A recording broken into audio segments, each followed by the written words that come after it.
शिवसेनेचे जिल्हा प्रमुख मनोहर शेठ भोईर माजी आमदार असूनही लोकांवरील अन्यायाला वाचा फोडताना नेहमी दिसतात। हे काम खरे तर भाजपचे विद्यमान आमदार महेश बालदे यांचे आहे, मात्र आमदार महेश बालदे तसे करताना दिसत नाही, अशी उरण विधानसभा मतदारसंघातील जनतेची ओरड आहे। येथील जुईली पार्किंग जवळ रिक्षाला झालेल्या अपघातात मृत झालेल्या इस्माच्या कुटुंबियांना मनोहर शेठ भोईर यांनी 11 लाखांची मदत मिळवून दिली। यावेळी झालेल्या रास्ता रोको आंदोलनात आमदार महेश बालदे कोठेही दिसून आले नाहीत। या उलट माजी आमदार मनोहर शेठ भोईर तेथे ठाण मांडून होते। उरण तालुक्यातील न्हावाशिवा पोलीस ठाणे हद्दीतील जुईली पार्किंग जवळ मालवाहू टेलरने एका रिक्षाला धडक दिल्याने बुधवार दिनांक 7 ऑगस्ट रोजी भीषण अपघात झाला होता। अपघातात रिक्षातून प्रवास करणाऱ्या केळवणे येथील भरत ठाकूर यांचा जागीच मृत्यू झाला। रिक्षा चालक आणि एक प्रवासी गंभीर जखमी झाले। रिक्षाचा पूर्ण चेंदामेंदा झाला। अपघात करणाऱ्या ट्रेलर चालकाला पोलिसांनी ताब्यात घेतले। या विरोधात स्थानिकांनी जोरदार आवाज उठवला।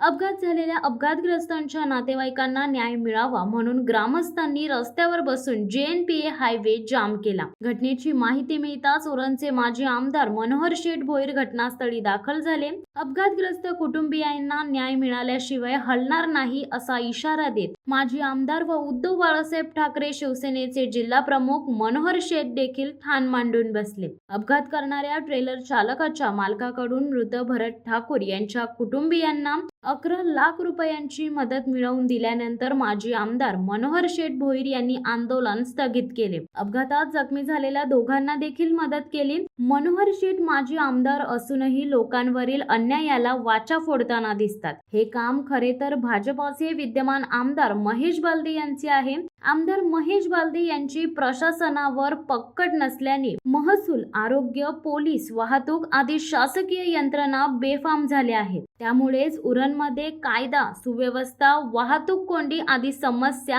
आवासून उभ्या आहेत। त्यातूनच अपघातासारख्या समस्या घडून लोकांचे जीव जात आहेत।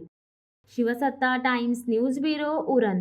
दे धडक बेधडक वृत्त देणाऱ्या आपल्या शिवसत्ता टाइम्स न्यूज चॅनलला लाल बटन दाबून सबस्क्राईब करा आणि बेल आयकॉनला क्लिक करायला विसरू नका।